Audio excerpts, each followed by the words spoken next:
So I think I'm going to make it a regular thing where I talk about the books that I read over the past month. I enjoyed that video last month. I enjoyed making it anyway. And yeah, I think it'll be fun to do the same thing again. Obviously this month's a little late since I took a kind of unexpected hiatus, but we're back to it, so let's go. One thing I read this past February was The Corrections by Jonathan Franzen. Very good book. I've enjoyed Franzen a lot lately. Last year I read Freedom, and ultimately I thought that one was a little bit better than The Corrections, but I think he's just a really good author. If you're going to be reading stuff by him, expect very realistic characters in very realistic situations. Not a lot of melodrama, but walks that really nice fine line between relatable but still very interesting. If you're just talking about realistic sounding people's realistic sounding lives, it kind of runs the risk of not being worth your time to read.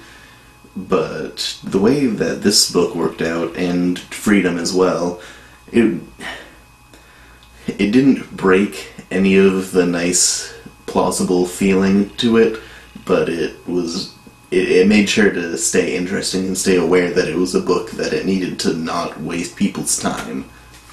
So that was very nice. I enjoyed that one a lot. I also read Both Flesh and Not by David Foster Wallace. I had been hearing online articles and whatever saying that he kind of wasn't super popular until he died, and then he kind of had this like explosion in popularity and became, one of these big literary figures. And after reading that one, I can kind of see what people were talking about. It was really just a collection of unpublished things that he had written, and it wasn't even just essays. It was weird, random stuff like book reviews that were only a couple pages long in the introduction to Best American Essays in 2007.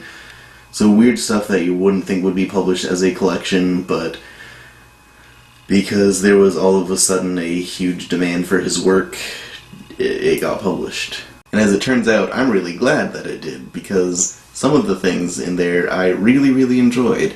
And even when he's not writing about super cool stuff, he just has such a very, very good sense of words that he's still enjoyable to read on, like, a sentence-by-sentence level. Now, by far, most of my reading time was taken up in February by Godel, Escher, Bach. Pretty huge book, took a while, and it's not exactly light material either, but whew, that was good. The past few years I've been sort of running in my head, a favorite book that I read during the year, and I'm not sure if I should include nonfiction in this, but if I am including nonfiction, I have a feeling I've already read my favorite book for 2014, and it was this one. Wow.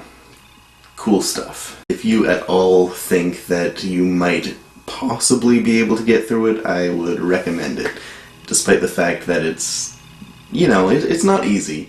It makes itself as accessible as possible, but that's still a little bit difficult given its subject matter. And if you're not really sure, I am going to make a 5 or 6 part video series explaining a few of the key concepts of that book.